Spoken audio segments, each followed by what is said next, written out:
ప్రేక్షకులకి నమస్తే. అన్‌హెల్దీ ఇండియాకి స్వాగతం. Sponsored by American Laser Eye Hospital.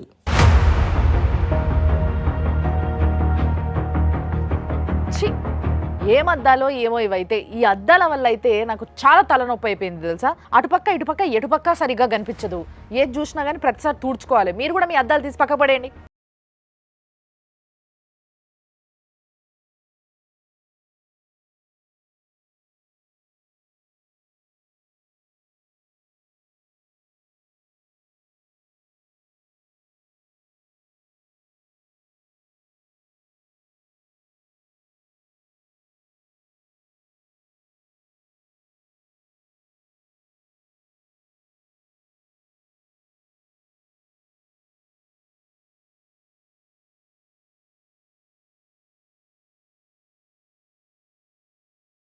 నిండిందన్న విషయం తెలుస్తుందా? నేను ఇంట్ల సంగతి చెప్తలేను, మీ వంటల సంగతి చెప్తున్నా. కరెక్టే ఇన్నారు మీరు. వంటల మైదా అని ఎందుకు అంటున్నా అంటే పొద్దున్న లేస్తే తినేది మైదానే కాబట్టి. బ్రెడ్ ముక్కలు, బోండాలు, పరాటాలు, బ్రెడ్లతోని తయారు చేసే ఇంకా వేరే ఐటమ్స్ ఉన్నాయి కదా, కేకులు, పేస్ట్రీలు, పఫ్ఫులు, నూడిల్స్, ఇట్లా ఎన్నో కొల్లలు అసలు. దానివల్ల constipation problems, digestion problems, BP, sugar, heart problems, లాస్ట్కి క్యాన్సర్. ఖతం. అదే మనకు వచ్చిన ప్రాబ్లం.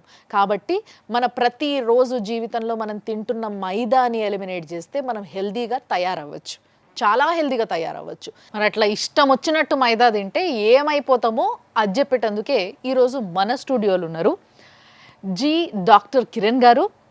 ఆయన ఫిజిషియన్ అండ్ న్యూట్రిషనిస్ట్ అయిన హర్షిత గారు కూడా మాతో ఉన్నారు. కాబట్టి వాళ్ళిద్దరే చెప్తారు. బాగినుండ్రి. సార్ నమస్తే. నమస్కారం అమ్మా. నమస్తే. మైదా పొద్దున్న లేస్తే పిల్లలు మైదా అంటే ఒకరోజు అన్నం తినకుండా అయినా ఉంటున్నారేమో కానీ ఇంట్లోంచి బయటికి వెళ్ళిన తర్వాత మైదా తినకుండా మాత్రం ఇంటికి రావట్లేదు. అలాంటి రోజుల్లో మనం ఉన్నాం. కరెక్ట్. సో మైదా అనగానే నాకు గుర్తుకొచ్చేది అయితే ఫస్ట్లీ డైజెషన్ ప్రాబ్లమ్స్ ఎక్కువగా వస్తాయని చెప్పేసి నేను ఎప్పుడో చిన్న ఉన్నప్పుడు విన్నా. నిజం. ఎలాంటి ప్రాబ్లమ్స్ వచ్చే అవకాశం ఉంటుంది సార్? ఇండైజెషన్ దగ్గర నుంచి కాన్స్టిపేషన్ వరకు, రిఫ్లెక్స్ ప్రాబ్లం దగ్గర నుంచి అసిడిటీ వరకు, ఇవి బిగినింగ్లో వచ్చే ప్రాబ్లమ్స్. డయాబెటీస్ రావచ్చు, బ్లడ్ ప్రెషర్ పెరగచ్చు, ట్రైగ్లిజరైడ్స్ పెరగచ్చు, కొలెస్ట్రాల్ పెరగచ్చు. ఇవన్నీ కొంచెం ఏసిమ్టమాటిక్ థింగ్స్. ఇప్పుడు షుగర్ పెరిగిన వెంటనే మనిషికి సిమ్టమ్స్ ఏమి ఉండవు, అవి తర్వాత వచ్చే సమస్యలు దీర్ఘకాలంలో. బట్ బిగినింగ్లో మైదాతో గ్యాస్ట్రిక్ ట్రబుల్స్ ఫస్ట్ వస్తాయండి. చాలా మంది పిల్లలతో ఈ కంప్లైంట్ తో వస్తారా సార్ మీ దగ్గరికి? అంటే పీడియాట్రిక్స్ దగ్గరికి వెళ్తారు. బట్ ఉంటుంది చాలా మంది. ఇటీవల పిల్లల్లో కాన్స్టిపేషన్ అనేది చాలా పెద్ద సంఖ్యలో ఉంది మేడం. చాలా ప్రాబ్లం. ఇప్పుడు నూడిల్స్ అంటారు మైదానే, పాస్తా అంటారు, బ్రెడ్ అంటారు. మీరు ఏది తీసుకున్నా అందులో మైదా లేకుండా తయారీ అవ్వవు. ఈవెన్ మీరు డైట్ నూడిల్స్ లేకంటే రాగి నూడిల్స్ లేకంటే మిల్లెట్ నూడిల్స్లో అన్నా సరే some little amount of maida అయితే పడాల్సింది. But little amount that's fine అండి. But full amount of maida is not natural కదా. యాక్చువల్గా మేడం మైదా టేస్టీ ఉంటుందన్న ఫీలింగ్లో ఉన్నారు జనాలు అందరూ. కానీ మైదా ఎందుకు టేస్టీగా ఉంటుంది? దానికి ఏమన్నా కారణం ఉందంటారా? ఎందుకంటే అది చాలా రిఫైన్డ్ అయిపోయింది. సో దానిలో ఎటువంటి ఫైబర్ లేదు. ఇప్పుడు మీరు బ్రౌన్ రైస్, వైట్ రైస్ తింటే వైట్ రైస్ ఎందుకు టేస్టీగా ఉంటుంది అంటే it's purely sugars. It's more of refined sugars, processed. కాబట్టి మీకు దానికంటూ ఐడియల్గా ఏ టేస్ట్ ఉండదు. కానీ అది దేన్ని ఎందులోనైనా కలిపితే ఆ టేస్టే దీనికి వస్తుంది. ఓహో, అంటే మైదా అంటే చెత్త అని అర్థం, అంతే కదా? దానికంటూ టేస్ట్ లేదు. టేస్టీ కాదు అనిపిస్తుంది. ఓకే. అంటే కమర్షియల్ ఫుడ్ ఇండస్ట్రీ కావాల్సింది అదే, అనిపించాలా. సార్ ఈ మైదా ఎక్కడ స్టార్ట్ అయిందంటారు సార్ అసలు? యాక్చువల్గా మైదా అనేది ఒక రకంగా చెప్పాలంటే ఇండస్ట్రియలైజేషన్ తర్వాత మనకు అందుబాటులోకి వచ్చిన ప్రోడక్ట్. సో మైదా భూమిలో నుంచి ఏదో ఒక కొమ్మకో లేకంటే ఒక చెట్టుకో పుట్టింది కాదు, మిషన్లో నుంచి వచ్చింది మైదా. సో మైదా ఎక్కడొచ్చిందంటే మాస్ ప్రొడక్షన్. అంటే ఉదాహరణకి రెండో ప్రపంచ యుద్ధంలో జనాభా అందరికీ ఫుడ్ పెట్టాలి కదా. సో వాళ్ళకి ఎక్కడో ఒక చోట తయారు చేయాలి, ఎక్కడో ఒక చోటకు వెళ్ళి సరఫరా చేయాలి, అది నిల్వ ఉండాలి, పాడవకూడదు. ఏంటి? మైదా. Easy to cook, easy to preserve, easy to transport and doesn't spoil. Carbs కాబట్టి ఆ రోజుల్లో బక్కగా ఉండేవాళ్ళు జనాలు, చాలా బక్కగా ఉండేవాళ్ళు. వాళ్ళు యుద్ధంలో పోరాడాలంటే వాళ్ళకి ఇన్స్టెంట్ ఎనర్జీ రావాలి. యుద్ధం చేసేటోడు ఏది తిన్నా కూడా అరిగిపోతుంది. కార్బ్స్ తోనే మనకి ఇన్స్టెంట్ ఎనర్జీ అప్పట్లో. కాబట్టి దాన్ని యూజ్ చేసుకున్నారు. బట్ అది తర్వాత ఏమైపోయిందంటే జనరల్ పాపులేషన్లోకి ఫుడ్ కింద స్లోగా ఎంటర్ అయింది. ఎందుకైంది? Easy commercial product. పైసా పెట్టుబడి రూపాయి ఆదాయం. ముఖ్యంగా అమెరికాలో నుంచి స్టార్ట్ అయింది ఇది. బన్లు, రొట్లు, బర్గర్లు, డోనట్లు అన్ని పేరుల్లో ఉంది. మీరు చూస్తే యుఎస్లో కూడా 1970s 1960s ముందు చూస్తే they are all properly built body. 1970s తర్వాత నుంచి 1980s తర్వాత నుంచి చూస్తే వాళ్ళకి ఒబేసిటీ పెరిగింది. సో లైఫ్ స్టైల్ డిసీజెస్ ఎక్కువైపోయినాయి, హార్ట్ ప్రాబ్లమ్స్ ఎక్కువైనాయి అమెరికాలో, బ్లడ్ ప్రెషర్ ఎక్కువైపోయింది, డయాబెటీస్ ఎక్కువ అవుతుంది. తర్వాత మళ్ళీ వాళ్ళు అక్కడి నుంచి రియలైజ్ అయ్యి హెల్తీ డైట్స్ మీద వాటి మీద అటెన్షన్ అనేది స్టార్ట్ అయింది. బట్ మనమేమో వాళ్ళు 20-30 సంవత్సరాల క్రితం వదిలేసిన దాన్ని ఇప్పుడు మనం ఇక్కడ మార్కెటింగ్ చేసుకుంటూ బెస్ట్ ప్రోడక్ట్స్ కింద చిన్న పిల్లలు పుట్టినరోజు అంటే అవే గుర్తుకొస్తున్నాయి. అది కొంచెం బాధాకరంగా ఉంటుంది. సో మేడం, యాక్చువల్గా ఇంతకుముందు బర్త్డేలు వస్తే మమ్మీ ఎప్పుడు చేయని వంటలు ఏమన్నా గారెలో, బూరెలో ఇలాంటివేవో ఇంట్లో చేస్తుంది, తిందాము, ఇది ఉండేది. లేదా పాయసము, ఇంకేదన్నా మంచిది ఇలాంటివి తినేవి ఇంట్లో చేసుకొని. కానీ ఇప్పుడు పిల్లల బర్త్డే అంటే తల్లిదండ్రులే చేతికి ఇన్ని పైసలు ఇచ్చేసి పోరా మీ ఫ్రెండ్స్ని తీసుకొని బేకరీకి వెళ్ళు. బేకరీలో ఉండేవేంటి, మొత్తం మైదాతో చేసిన కేకులు, పఫ్ఫులు, పిజ్జాలు, బర్గర్లు, మొత్తం పేస్ట్రీలు అన్నీ, ప్రతిదీ maida plus corn syrup add చేస్తుంటారు. So maida plus sugar, what a combination సర్జీ అన్నట్టు ఉంటుంది ఇది. It's a very deadly combo. ఎందుకంటే ఒకటి, మైదా ఈ సింపుల్ ప్రాసెస్డ్ ఫుడ్, సో దాంతో ఆల్రెడీ షుగర్స్ పెరుగుతాయి. దాని మీద మనం ఇంకా ఈ షుగర్ యాడ్ ఆన్ చేసి దాని షుగర్ గ్లైసిమిక్ ఇండెక్స్ని డబుల్ ట్రిపుల్ చేస్తున్నాం. అది సింపుల్గా బాడీలోకి వెళ్ళి సింపుల్ షుగర్స్గా అవుతుంది. ఈ సింపుల్ షుగర్స్ అన్నీ మళ్ళీ మీకు ఫ్యాట్స్గా కన్వర్ట్ అవుతాయి. And ending up with cardiovascular risk, diabetes, ఇలాంటివన్నీ మనకి కనిపిస్తున్నాయి. ఇవన్నీ కాకపోయినా పిల్లల్లో మీరు ఒక్కసారి ఇట్లా పైసలు ఇచ్చి పంపించే తల్లులకి ఏదైనా చెప్పండి మీరు. ప్రతి బర్త్డేకి అసలు ఫస్ట్ కేక్తో స్టార్ట్ అవుతుంది.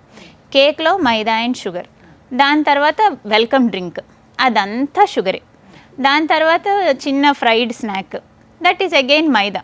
ఇప్పుడు మీరు ఫ్రెంచ్ ఫ్రైస్ తీసుకున్నా సరే అది పొటాటో అంటారు, కానీ పొటాటో మీద మైదా కోటింగ్ ఉంటుంది. దాన్ని మీరు మళ్ళీ డీప్ ఫ్రై చేస్తున్నారు. నెక్స్ట్ వచ్చేది ఒక పిజ్జాను, లేకపోతే ఒక బర్గరు, నూడిల్స్, ఇవన్నీ కూడా మైదాతో చేసినవే. సో మనంతట మనం పిల్లలకి చెత్తని ఫీడ్ చేస్తున్నాం. అసలు దీనికి బ్రేక్ ఇచ్చి పిల్లలకి ఇంట్లోనే కుక్ చేసే ట్రెడిషన్ని మళ్ళీ మనం తీసుకురావాలి. తీసుకొస్తే మన పిల్లల్ని మనం కాపాడుకోగలుగుతాం. ఎందుకంటే ఫ్యూచర్ ఆల్రెడీ మనది డయాబెటిక్ క్యాపిటల్ అయిపోయింది. మన పిల్లల్ని ఇప్పుడు మనం టేక్ కేర్ చేయకపోతే దెన్ ఫ్యూచర్లో వాళ్ళకి కూడా డయాబెటీస్ వస్తుంది. ఫ్యూచర్ దాకా అక్కర్లేదండి, ఇప్పుడు టైప్ 1 డయాబెటీస్తో ఉన్న చిన్నపిల్లలు చాలామంది ఉన్నారు. దీనికి రీజన్ ఏంటి సార్ మీరే చెప్పండి. ఇలాంటి తిండి తిని ఇలాంటి ఒక లైఫ్ స్టైల్ వల్ల చిన్న పిల్లలకి డయాబెటీస్ వస్తుందన్న విషయం మనము చాలాసార్లు డిస్కస్ చేసుకోవడం జరిగింది.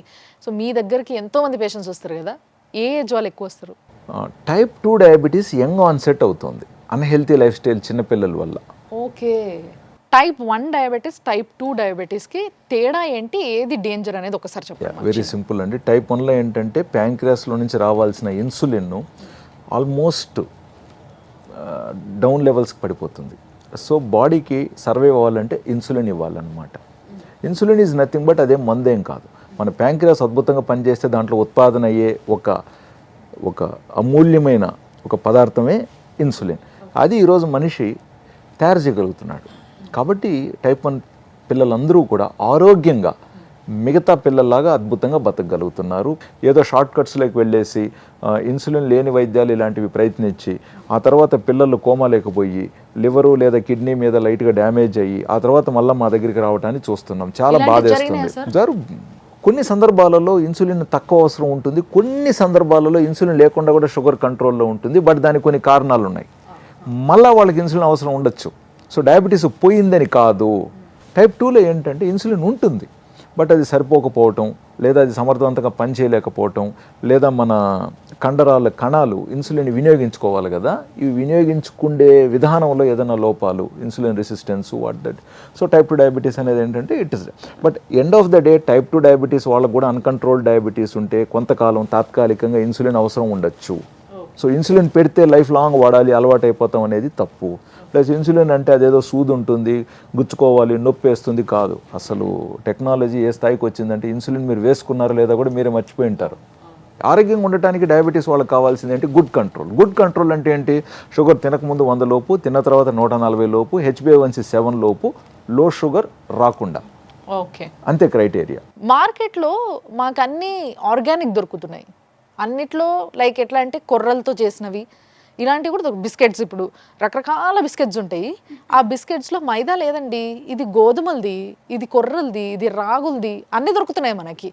ఇంతకీ ఎట్లా చెక్ చేసుకోవాలంటారు? ఫర్ ఎగ్జాంపుల్ ఇప్పుడు నేను ఒక బిస్కెట్ ప్యాకెట్ తెచ్చుకున్నా, దానిపైన ఏమన్నా ఉంటుందా? Is there any sign to say that there is some maida in it, కొంచెం ఉంది అని? మనం ఒక ప్రాసెస్డ్ ప్యాకేజ్డ్ ఫుడ్ తెచ్చుకోగానే ఫస్ట్ దాని మీద మ్యానుఫ్యాక్చరింగ్ డేట్, ఎక్స్పైరీ డేట్ అనేది చూసుకోవాలి. సో మ్యానుఫ్యాక్చరింగ్ ఎక్స్పైరీ డేట్ చూసుకున్న తర్వాత న్యూట్రిషనల్ ఫ్యాక్ట్స్ చదువుకోవాలి. న్యూట్రిషనల్ ఫ్యాక్ట్స్ అని ఒక టేబుల్ ఇస్తారు, ప్రతి దానికి ఏ ప్యాకేజ్డ్ ఫుడ్కైనా సరే న్యూట్రిషనల్ ఫ్యాక్ట్స్ టేబుల్ ఉంటుంది.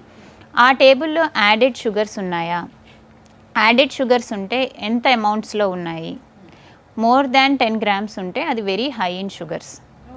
సో ఫస్ట్ దీని తర్వాత నెక్స్ట్ మీరు చూసుకోవాల్సింది ఏంటంటే ఇంగ్రీడియంట్స్ లిస్ట్. ఇంగ్రీడియంట్స్ లిస్ట్లో ఫస్ట్ ఏ లిస్ట్లో ఏదైతే ఫస్ట్ లిస్ట్ చేస్తారో ఆ ప్రోడక్ట్లో అది హైయెస్ట్ క్వాంటిటీలో ఉన్నట్టు. ఇప్పుడు మీరు బిస్కెట్ ప్యాకెట్ తెచ్చుకున్నారనుకోండి, అందులో ఇఫ్ దే ఆర్ క్లెయిమింగ్ ఇది రాగి బిస్కెట్ అని క్లెయిమ్ చేస్తున్నప్పుడు ఆ ఇంగ్రీడియంట్ లిస్ట్లో రాగి ఫస్ట్ ఇంగ్రీడియంటా కాదా అన్నది చూసుకోవాలి. ఒక రాగి ఫస్ట్ ఇంగ్రీడియంట్ కాకపోతే then it is not high in ragi. Okay, first ingredient ఎప్పుడు కూడా హైయెస్ట్ అమౌంట్స్లో ఉంటుంది. ఈ ఫస్ట్ ఇంగ్రీడియంట్ మనం జనరల్గా మీరు ఇందాక అన్నట్టు మైదా అని డైరెక్ట్గా ఎవరు క్లెయిమ్ చేయరండి.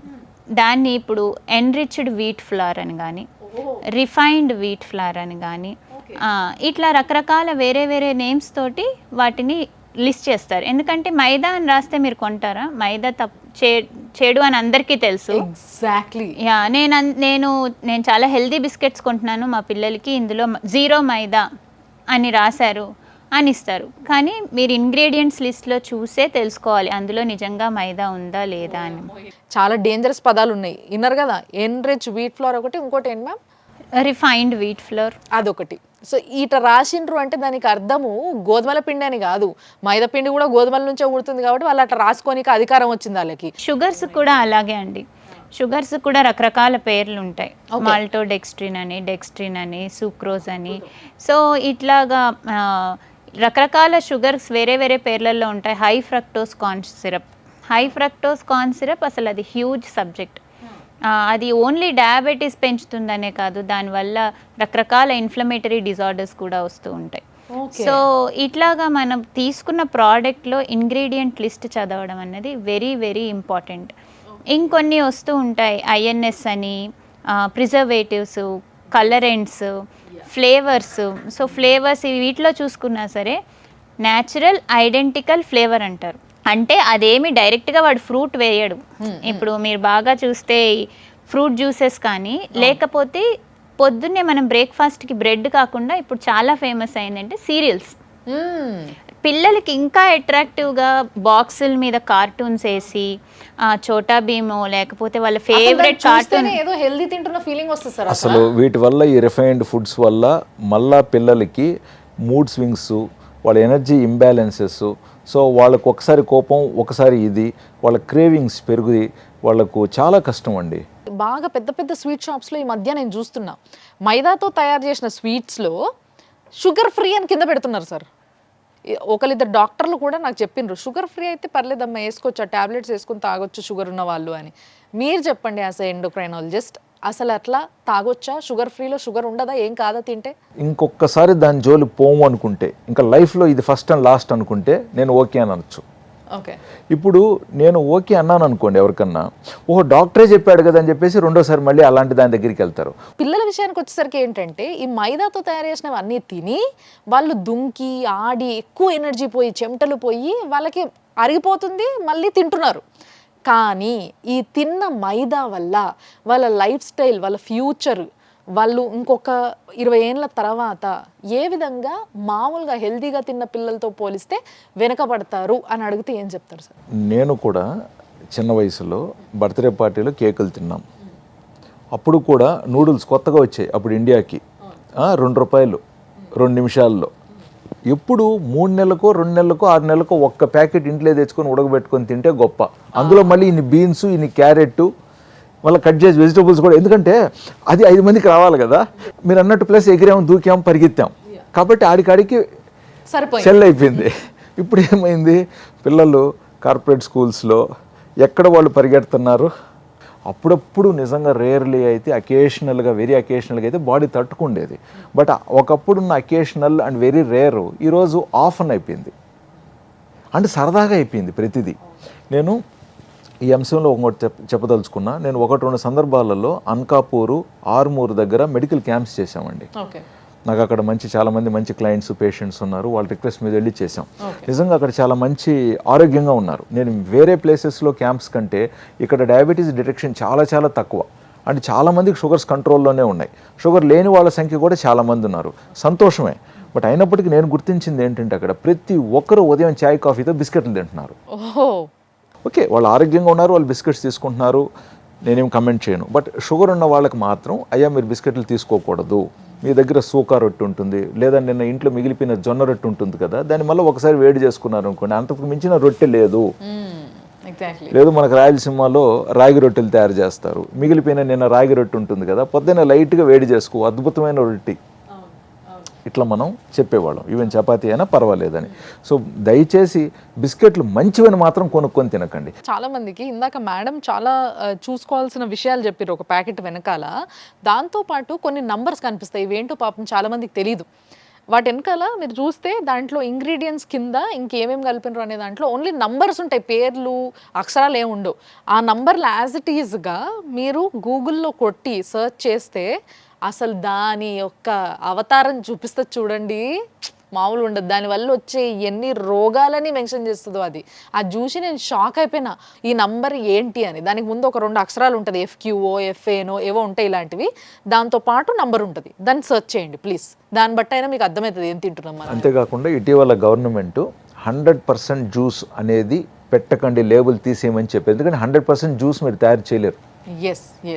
నేను మీ ఇంటికి వస్తున్నానని చెప్పి బత్తాయి రసం ముందస్తుగా కలిపి పెట్టారు. నేను ట్రాఫిక్ జామ్లో లేట్ అయిందని 2 గంటలు లేట్ వచ్చా. బత్తాయి రసం ఫ్రెష్గా అలాగే ఉంటుందండి? నెవర్.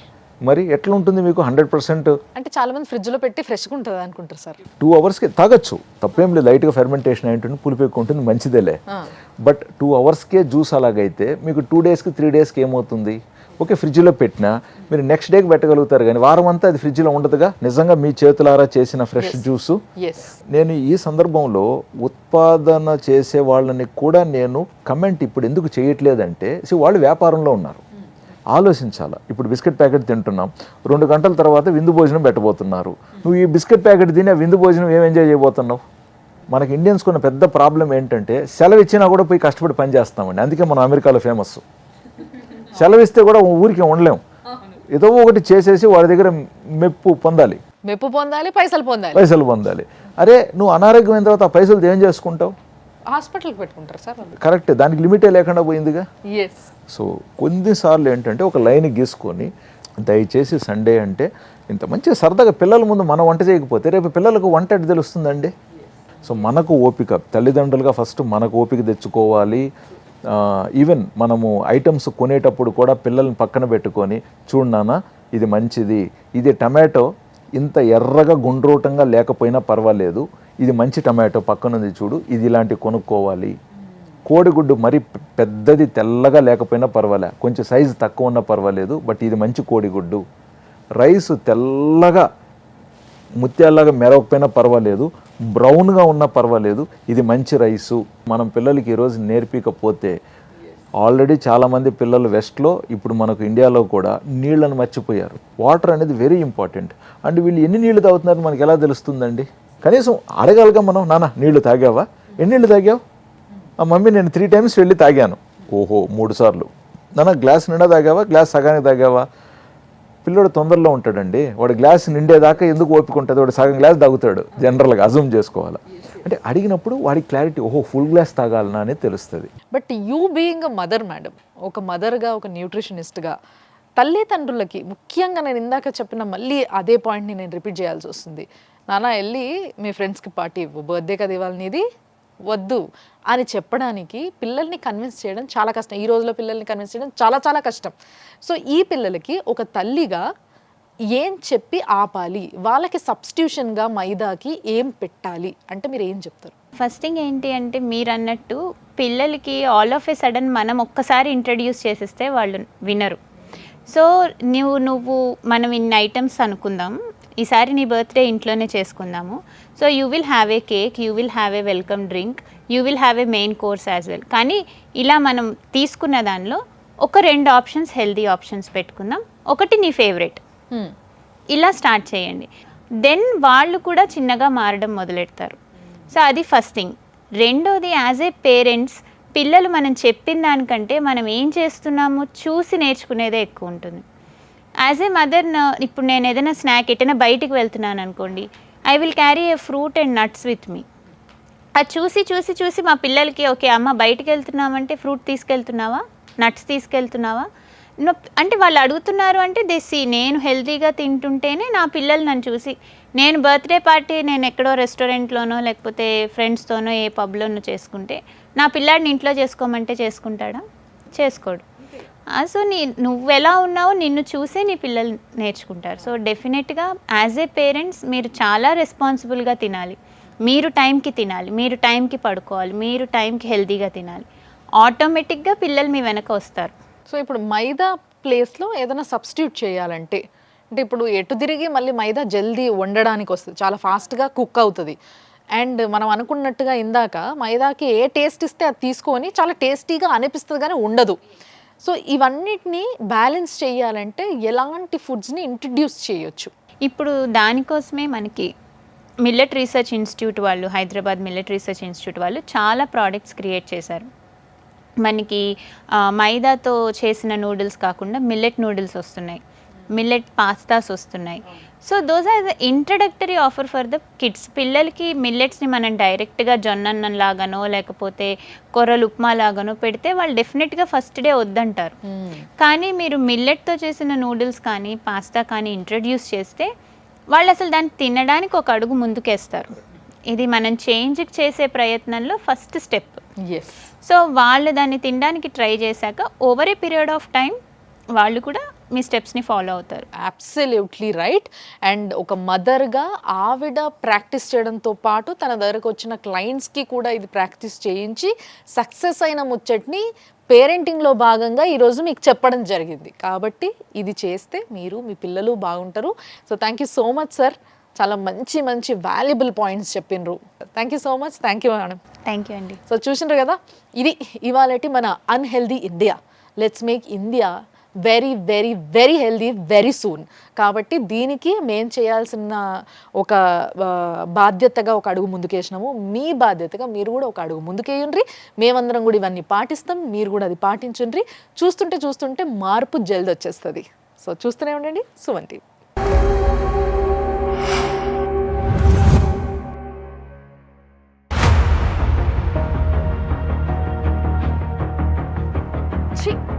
ఏం అద్దాలో ఏమో ఇవైతే, ఈ అద్దాల వల్ల అయితే నాకు చాలా తలనొప్పి అయిపోయింది తెలుసా. అటుపక్క ఇటుపక్క ఎటుపక్క సరిగ్గా కనిపించదు, ఏది చూసినా కానీ ప్రతిసారి తూడ్చుకోవాలి. మీరు కూడా మీ అద్దాలు తీసి పక్క పడేయండి.